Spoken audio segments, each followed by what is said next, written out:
नमस्ते, मैं हूं किशोर अजवाणी। आप देख रहे हैं कच्चा चिट्ठा। दिल्ली बम धमाके की जांच एनआईए को सौंप दी गई है, नेशनल इन्वेस्टिगेशन एजेंसी। 14 साल बाद दिल्ली में अंजाम दी गई खौफनाक आतंकी वारदात की सभी परतें खोलने में जुट गई है।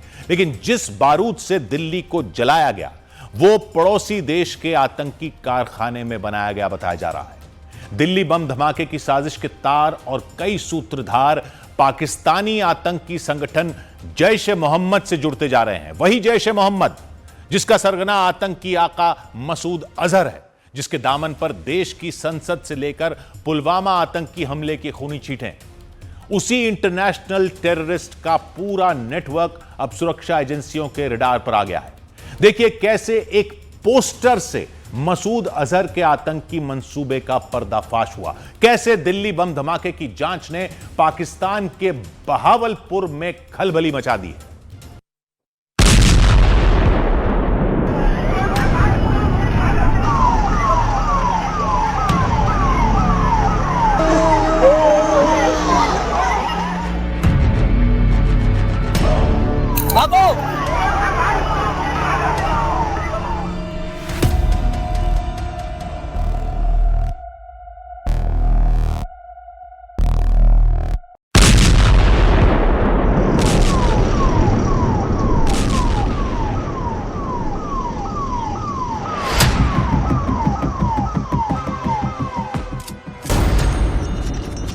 नवंबर 2025, लाल किला दिल्ली, शाम 6:52। बम धमाका, दिल्ली की सड़क पर दौड़ती गाड़ी में धमाका हुआ। बम धमाका हुआ, लेकिन किसी को यकीन नहीं हुआ। जब धमाके के बाद शोर बढ़ने लगा, खौफ बढ़ने लगा, दृश्य दहशत से भरने लगे, वो चीखें, वो आग की लपटें भयावह होने लगी। तब तक दिल्ली में सिर्फ विस्फोट का ही अपडेट मिलता रहा। जब तक लोग सब कुछ समझ पाते, लाशें बिछ गई। फिर तस्दीक हो गई कि 14 बरस बाद दिल्ली में दहशत ने दस्तक दी, वो भी आतंक के लेटेस्ट, हाईटेक और सबसे भयावह अंदाज में। दिल्ली बम धमाका ऐसे टेरर नेटवर्क के शैतानी दिमाग की साजिश है जिसकी शिनाख्त आसान नहीं। ये सभी ऐसे व्हाइट कॉलर आतंकी हैं जिन्होंने खून खराबे की ट्रेनिंग से पहले अच्छी तालीम ली है।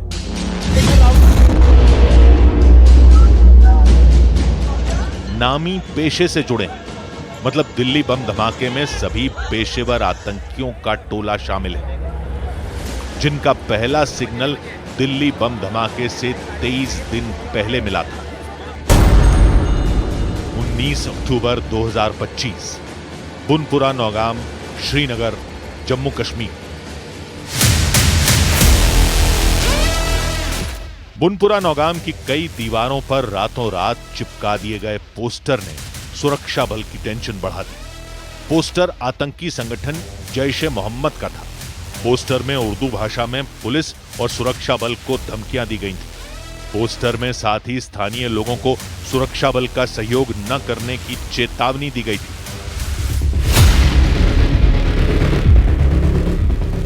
पुलिस की मुस्तैदी से दहशतगर्दों की कायराना करतूत सीसीटीवी कैमरे में रिकॉर्ड हो गई। जैसे ही सुरक्षा बल की नजर आतंकियों के पोस्टर पर पड़ी, एक्शन शुरू हुआ। आतंकी पोस्टर चिपकाने वाले 7 लोगों को पुलिस ने शिकंजे में ले लिया। ये नौगाम इलाके के ही रहने वाले थे, जिनके नाम थे आरिफ निसार डार उर्फ साहिब, यासिर उल अशरफ और मकसूद अहमद डार। पुलिस पूछताछ में आतंकी तिकड़ी ने खुद को भूतपूर्व पत्थरबाज बताया। साथ ही यह भी उगल दिया कि किसके इशारे पर उन्होंने पोस्टर चिपकाए थे। नौगाम में पोस्टर लगवाने वाला श्रीनगर के छनपुरा की मस्जिद अली नक्की बाग का इमाम इरफान अहमद निकला। का चोला ओढ़कर मसूद अजहर के लिए सलामी बजाने वाला इरफान अहमद मूल रूप से ये कश्मीर के शोपिया का रहने वाला है। ये पिछले काफी समय से कश्मीरी नौजवानों का ब्रेन वॉश कर रहा है। इसके साथ साथ आतंकी संगठन जैश के आतंकियों के लिए हथियार मुहैया कराना, फंड मुहैया कराना, इसके साथ साथ जो नए नए नौजवान जो आतंकी बनते थे उसे पाकिस्तान भेजने का भी ठेका इस आतंकी इरफान अहमद ने ले रखा था। मौलवी इरफान अहमद से जब सख्ती से पूछताछ हुई तब उसने डॉक्टर अदील का नाम उगला। दोनों अनंतनाग के मेडिकल कॉलेज में मिले थे, जहां पढ़ाई के बाद अदील नौकरी करता था। यहीं इरफान ने उसे पिस्तौल दी थी। मौलवी इरफान ने सुरक्षा बल को 3 नाम बताए। पहला डॉक्टर अदील अहमद राठा और दूसरा डॉक्टर मुजम्मिल अहमद गनाई उर्फ मुसाइब और तीसरा जमीर अहमद अंगर। आतंकियों के नेटवर्क से जुड़े इस मामले में जब तफ्तीश का दायरा आगे बढ़ा तो पता चला कि कुलगाम के बानपोरा का रहने वाला डॉक्टर आदिल अहमद वो कुलगाम से निकलकर उत्तर प्रदेश पहुंचता है। उत्तर प्रदेश में सहारनपुर में जाकर के वहां नौकरी कर रहा होता है और उससे जुड़े हुए तमाम मामलों की जानकारी को इकट्ठा करने के बाद इस मामले में जम्मू कश्मीर पुलिस ने इस मामले की तमाम जानकारियों को सहारनपुर पुलिस को दिया। इसके साथ साथ उत्तर प्रदेश पुलिस की अन्य जो जांच एजेंसियां हैं उसको भी इस मामले पे जानकारियों से अवगत कराया गया। उसके बाद तत्काल प्रभाव से आदिल अहमद को गिरफ्तार कर लिया गया। जब उसकी गिरफ्तारी होती है तो उससे जब पूछताछ की जाती है तो उसके बाद इस मामले में पूरे आतंकियों के नेटवर्क से जुड़े हुए काफ़ी महत्वपूर्ण जानकारी निकल के सामने आती है, जिसके बाद इस मामले पर एक बड़ा खलबली मच जाता है।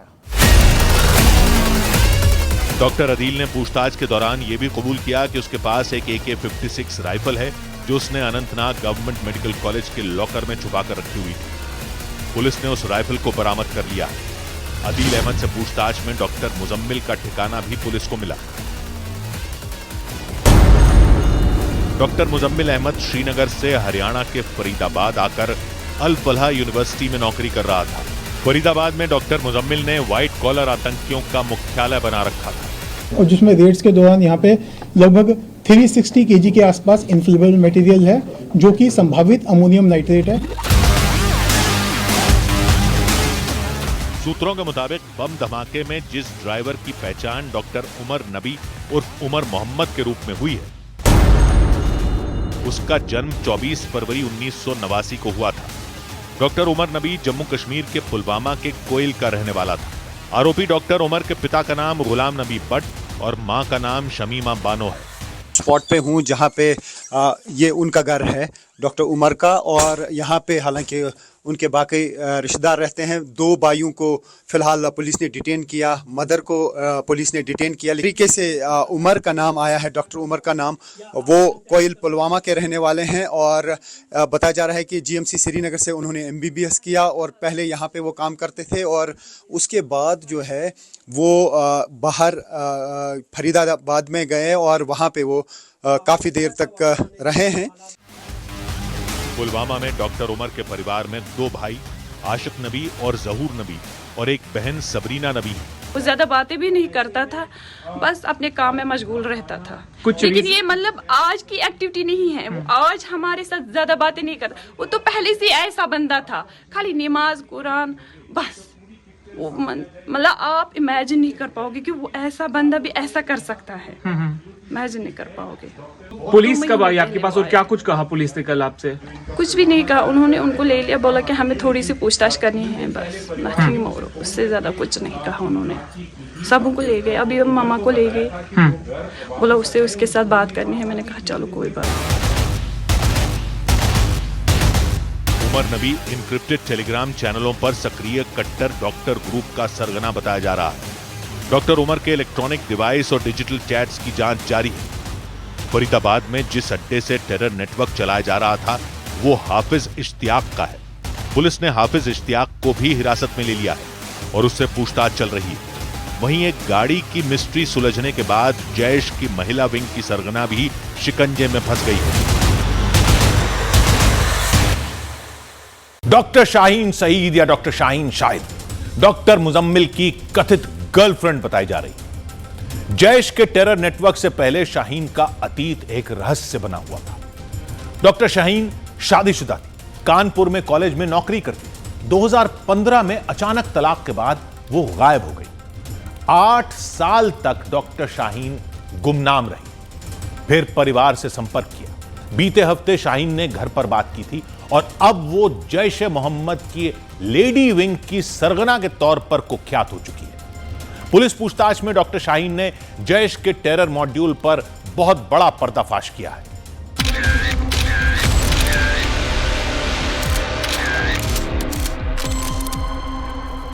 दिल्ली बम धमाके की जांच में 2 गाड़ियां सबसे अहम सुराग बनती जा रही हैं। एक को बम धमाके के स्पॉट पर देखा गया, दूसरी अल फलाह यूनिवर्सिटी कैंपस से कब्जे में ली गई। डॉक्टर मुजम्मिल की यह गाड़ी उसकी कथित गर्लफ्रेंड शाहीन सईद के नाम पर है। शाहीन सईद को पुलिस ने गिरफ्तार कर लिया है। शाहीन मूल रूप से उत्तर प्रदेश की राजधानी लखनऊ की रहने वाली थी, जिसे पुलिस सूत्रों के मुताबिक आतंकी संगठन जैश ए मोहम्मद की महिला विंग की हेड बताया जा रहा है। डॉक्टर शाहीन शाहिद का लखनऊ और कानपुर कनेक्शन सामने आया है। दरअसल उसका घर लखनऊ के मणियाओं के लालबाग इलाके में है। फरीदाबाद मॉड्यूल जैसे ही बर्स्ट हुआ उसमें नाम सामने आया डॉक्टर शाहीन का। डॉक्टर शाहीन फिलहाल गिरफ्तार है। AK-47 के साथ गिरफ्तारी हुई थी और जहां पर मैं मौजूद हूं लखनऊ के लालबाग में, यहीं की डॉक्टर शाहीन रहने वाली है। मैं आपको तस्वीरें दिखाऊं तो इसी में उनका घर है अंदर, और बताया ये जा रहा है कि उनकी गिरफ्तारी के बाद जो है डॉक्टर परवेज की तलाश हुई। यूपी ATS और जम्मू कश्मीर पुलिस ने ज्वाइंट तरीके से रेड किया। डॉक्टर परवेज अंसारी जो कि मड़ियाओं के में रहने वाले हैं, मड़ियाओं के, लखनऊ के मड़ियाओं के, और फिलहाल इसी गली के अंदर जो है डॉक्टर शाहीन का घर है। डॉक्टर शाहीन की शादी जफर हयात से हुई थी। साल 2015 में तलाक हुआ, जिसके बाद गुमनामी में वो जिंदगी बिताने लगी। कई साल तक गुमनाम रही डॉक्टर शाहीन की तस्वीर अब जब जमाने के सामने आई है तो आतंकी नेटवर्क से कनेक्शन के साथ। जांच एजेंसियों के मुताबिक डॉक्टर मुजम्मिल और उसकी girlfriend doctor Shaheen Pakistani handler के इशारे पर भारत को दहलाने की तैयारी कर चुके थे और दिल्ली में हुआ बम धमाका उस तैयारी का सिर्फ ट्रेलर भर है। ऑपरेशन सिंदूर के बाद से आतंकी संगठन जैश ए मोहम्मद भारत से बदला लेने की धमकी देता आ रहा है, क्योंकि यह वही टेरर ग्रुप है जिसे ऑपरेशन सिंदूर में सबसे ज्यादा मार पड़ी। भारत के हवाई हमले में जैश का बहावलपुर मुख्यालय मिट्टी में मिल गया था। भारत के हमले में आतंकी आका मसूद अजहर के कई टॉप कमांडर मारे गए थे। इसलिए दिल्ली धमाके में जैश ए मोहम्मद का नाम सामने आने के बाद सवाल है कि क्या मसूद अजहर के ऑर्डर पर उमर नबी आत्मघाती हमले के लिए दिल्ली पहुंचा था। सवाल इसलिए भी क्योंकि जम्मू कश्मीर से लेकर फरीदाबाद और सहारनपुर तक जो सुराग मिल रहे हैं वो जैश कनेक्शन को पूरी तरह एक्सपोज कर रहे हैं।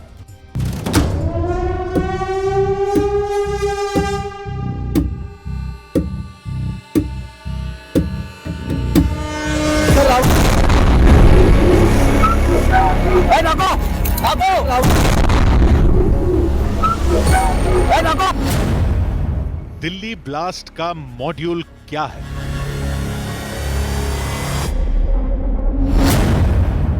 दिल्ली ब्लास्ट की मिस्ट्री कितनी गहरी है?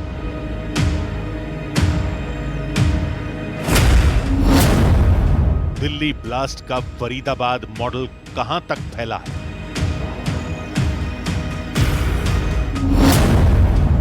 क्या दिल्ली ब्लास्ट के जरिए देश की राजधानी में पुलवामा अटैक दोहराया गया है?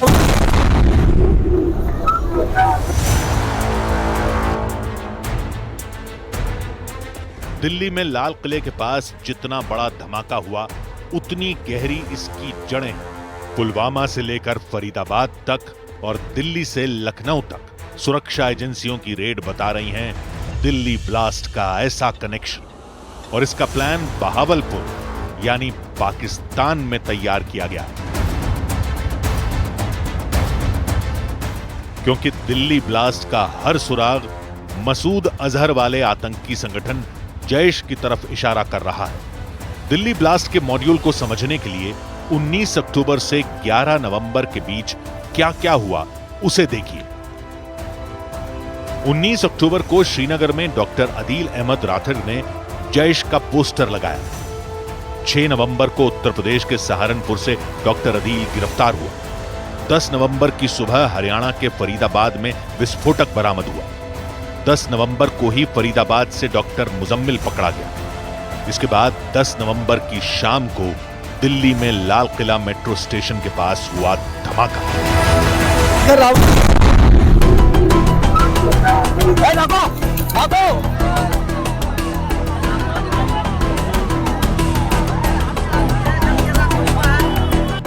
दिल्ली में हुए ब्लास्ट ने वाकई देश की राजधानी में एक एक सुरक्षा एजेंसी को हिलाकर रख दिया। सूत्रों के मुताबिक दिल्ली पुलिस की शुरुआती जांच में यह एक आत्मघाती हमला बताया गया। जैसे ही हरियाणा के फरीदाबाद में इस पूरे मॉड्यूल का पर्दाफाश हुआ, इस धमाके से जुड़े जैश के तमाम कनेक्शन सुपर एक्टिव हो गए और फिर लाल किले के करीब इस धमाके को अंजाम दिया गया।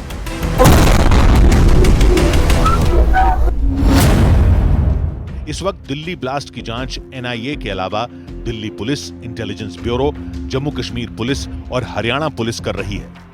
इतनी सुरक्षा एजेंसियों का एक साथ आना बता रहा है कि जैश के फरीदाबाद मॉडल की तैयारी कितनी बड़ी रही होगी। भूटान दौरे पर गए प्रधानमंत्री ने भी कहा है कि दोषियों को पाताल से भी ढूंढकर सजा दी जाएगी। मैं कल रात भर इस घटना की जांच में जुटी सभी एजेंसियों के साथ, सभी महत्वपूर्ण लोगों के साथ संपर्क में था, विचार विमर्श चलता था, जानकारियों के तार जोड़े जा रहे थे। हमारी एजेंसियां इस षड्यंत्र की तह तक जाएगी। इसके पीछे के षड्यंत्रकारियों को बख्शा नहीं जाएगा। डॉक्टर अदील अहमद राथर से लेकर डॉक्टर मुजम्मिल शकील तक और फिर बड़ी तादाद में मिला विस्फोटक, एक एक कड़ी ने जांच एजेंसियों को हैरान कर दिया है। अब तक जांच में पता चला है कि जैश का यह मॉड्यूल एक साथ कई जगह धमाकों की साजिश रच रहा था। जब लाल किले के पास I-20 कार में ब्लास्ट हुआ, तब धमाका इतना जबरदस्त था कि आसपास की कई गाड़ियों के परखचे उड़ गए। इस कार को लेकर बहुत सी बातें सामने आई हैं। दिल्ली ब्लास्ट में सबसे बड़ा मोहरा बनी I-20 कार कहां, किसने, कब खरीदी, किसके पास ये कार रही और फिर लाल किले के सामने मेट्रो स्टेशन कैसे पहुंची, ये समझिए, क्योंकि ये कार फर्जी दस्तावेजों का इस्तेमाल करके कई बार खरीदी बेची गई। पहले ये I-20 कार गुरुग्राम में सलमान के पास थी, फिर सलमान ने देवेंद्र को बेची, लेकिन आरसी ट्रांसफर नहीं कराई। इसके बाद ये गाड़ी आमिर को बेची गई। आमिर से फिर ये कार डॉक्टर उमर ने खरीदी, लेकिन गाड़ी की आरसी पुलवामा के तारिक के नाम पर थी और आखिरी वक्त में ये गाड़ी डॉक्टर उमर चला रहा था। 29 अक्टूबर को ये उसी I-20 कार का सीसीटीवी वीडियो है जिसमें 10 नवंबर को धमाका हुआ। वक्त है शाम 4:20।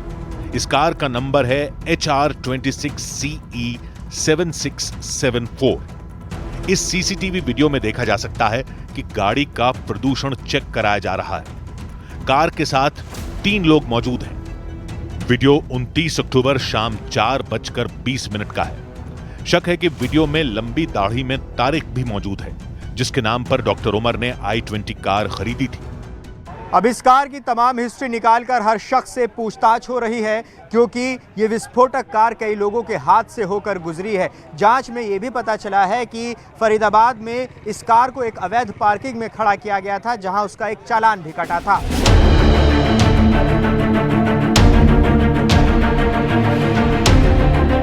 इस कार की आखिरी 11 घंटों में मूवमेंट क्या रही, ये समझना भी बहुत जरूरी है, क्योंकि धमाके को लेकर जो भी तैयारी या इरादा था वो इन्हीं घंटों में फाइनल किया गया होगा। 10 नवंबर को सीसीटीवी फुटेज से कार की पूरी मूवमेंट रिकॉर्ड की गई है। 10 नवंबर को सुबह 8:13 पर कार बदरपुर टोल पार करके दिल्ली में दाखिल हुई। 8:20 पर यह ओखला इंडस्ट्रियल एरिया के पास पेट्रोल पंप पर नजर आई। दोपहर 3:19 पर यह I-20 कार लाल किले की मेट्रो पार्किंग में दाखिल हुई और फिर शाम 6:30 बजे के बाद ये गाड़ी पार्किंग से बाहर निकली और फिर हुआ धमाका। इंटेलिजेंस सूत्रों से पता चला है कि धमाके के वक्त डॉक्टर उमर कार में ही सवार था और अब DNA टेस्ट से उसकी पहचान को पुख्ता किया जा रहा है। फरीदाबाद से लेकर लाल किले तक इस गाड़ी की हर मूवमेंट को बहुत गौर से देखा जा रहा है, क्योंकि आखिरी कुछ घंटों में इस गाड़ी की लोकेशन बहुत अहम जानकारी दे सकती है।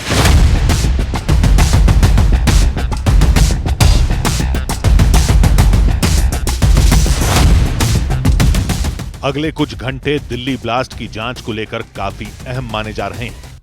अभी बहुत से लोग खुफिया एजेंसियों के रडार पर हैं। जम्मू कश्मीर से लेकर फरीदाबाद और दिल्ली तक एक एक सुराग इकट्ठा किया जा रहा है, लेकिन जैश का लिंक बता रहा है कि इस हमले का कमांड हेडक्वार्टर सरहद पार यानी पाकिस्तान में है।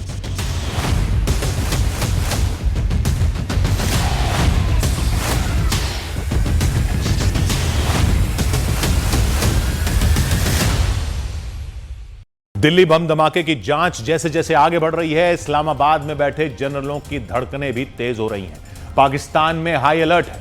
पाकिस्तान की वायुसेना के जंगी जेट बॉर्डर पार लगातार पेट्रोलिंग कर रहे हैं। फील्ड मार्शल आसिम मुनीर के दिल में ऑपरेशन सिंदूर पार्ट 2 का खौफ बैठ गया है, क्योंकि प्रधानमंत्री नरेंद्र मोदी ने ऐलान कर दिया है कि दिल्ली बम धमाके का कोई भी दोषी सलामत नहीं बचेगा।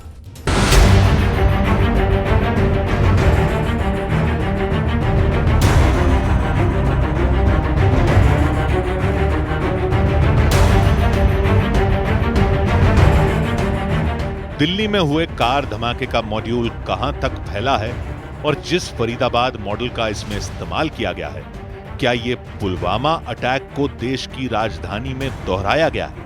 हर गिरफ्तारी के साथ जैश का कनेक्शन पाकिस्तान की तरफ बड़ा इशारा कर रहा है। धमाका दिल्ली में हुआ, लेकिन पैनिक बटन पाकिस्तान में दबा हुआ नजर आ रहा है। बेगुनाह लोगों की जान लेने वाले इस धमाके के बाद पाकिस्तान की मिलिट्री लीडरशिप बहुत ज्यादा तनाव में है, क्योंकि उसे ऑपरेशन सिंदूर बहुत अच्छी तरह से याद है। पहलगाम में हुए आतंकी हमले के बाद जो बदला बहावलपुर और मुरीदके में लिया गया, अब वैसे ही जवाब का खौफ फील्ड मार्शल आसिम मुनीर और पाकिस्तान के प्रधानमंत्री शहबाज शरीफ के दिलो दिमाग में फैल गया है। आसिम मुनीर ने 10 नवंबर की रात से ही अपनी फौज को हाई अलर्ट कर दिया है, क्योंकि अब शक की हर सुई न सिर्फ पाकिस्तान की तरफ मुड़ चुकी है, बल्कि पाकिस्तान की तरफ से फैलाए जाने वाले आतंकवाद को कुरेद कर बता रही है कि दिल्ली में हुए धमाके के पीछे मसूद अजहर है। जम्मू कश्मीर से लेकर फरीदाबाद तक हर गिरफ्तारी पर मसूद अजहर के आतंकी संगठन जैश की मोहर लगी हुई है। भूटान में अपनी स्पीच में प्रधानमंत्री नरेंद्र मोदी ने भी कहा कि दिल्ली में हुए धमाके से पूरा देश बहुत ज्यादा दुखी है और भारत इसका बदला जरूर लेगा। आज मैं यहां बहुत भारी मन से आया हूं। कल शाम दिल्ली में हुई भयावह घटना ने सभी के मन को व्यथित कर दिया है। मैं पीड़ित परिवारों का दुख समझता हूं। इसके पीछे के षड्यंत्रकारियों को बख्शा नहीं जाएगा। क्या पाकिस्तान के खिलाफ ऑपरेशन सिंदूर पार्ट 2 शुरू होने वाला है? पाकिस्तान ने अपने सभी हवाई अड्डों और मिलिट्री बेस को एक्टिव कर दिया है। F-16, JF-17 और J-10 जैसे विमान पेट्रोलिंग के लिए लगातार उड़ान भर रहे हैं। पाकिस्तान में डर यह फैला हुआ है कि ऑपरेशन सिंदूर के दौरान जिस तरह का एक्शन लिया गया, इस बार दुगनी ताकत से हमला किया जा सकता है। सूत्रों के हवाले से मिली खबर बता रही है कि पाकिस्तान की नेवी, वहां की आर्मी और एयरफोर्स सबको तैयार रहने के लिए कहा गया है। सेना के सभी कमांडरों के बीच लगातार मीटिंग चल रही है। पाकिस्तान की सेंट्रल कमांड को भारत से लगे बॉर्डर पर नजर रखने के साथ साथ अपने हथियार तैयार रखने के लिए कहा गया है। पाकिस्तान ने बॉर्डर के करीब अपने एयर डिफेंस को भी एक्टिव कर दिया है, ताकि किसी भी एयर स्ट्राइक को काउंटर किया जा सके। 10 नवंबर को जब दिल्ली में धमाका हुआ और उसमें बहुत से लोग मारे गए, तब पाकिस्तान की सेना अलर्ट हो गई। पाकिस्तान में 11 और 12 नवंबर को नोटैम जारी कर दिया गया, यानी एयरमैन को नोटिस। नोटैम एक सीमित इलाके में लागू किया जाता है ताकि वहां हवाई यातायात पर पाबंदी लगाई जा सके, क्योंकि उस इलाके में सेना की गतिविधि तेज हो जाती है। इसमें कोई शक नहीं कि दिल्ली ब्लास्ट में पाकिस्तानी आतंकी संगठन जैश का लिंक साफ साफ नजर आ रहा है और भारत पहले ही कह चुका है कि अगले आतंकी हमले का मतलब भारत की जवाबी कार्रवाई होगी। यही वजह है कि पाकिस्तान को पहलगाम हमले के बाद हुए ऑपरेशन सिंदूर के पार्ट 2 का खौफ बहुत ज्यादा सता रहा है। इस साल अप्रैल में पहलगाम हमले के बाद भारत ने पाकिस्तान में हवाई हमले किए थे। उसके कई एयरबेस तबाह कर दिए गए। मसूद अजहर का परिवार खत्म कर दिया गया। वहीं लश्कर चीफ हाफिज सईद के हेडक्वार्टर्स पर भी ब्रह्मोस मिसाइल से हमला किया गया। लिहाजा पाकिस्तान की मिलिट्री और सिविलियन लीडरशिप दोनों को पता है कि इस बार न सिर्फ उसके आतंकवाद को जड़ से खत्म कर दिया जाएगा, बल्कि उनको ऑर्डर देने वाले कमांड हेडक्वार्टर भी मिट्टी में मिला दिए जाएंगे।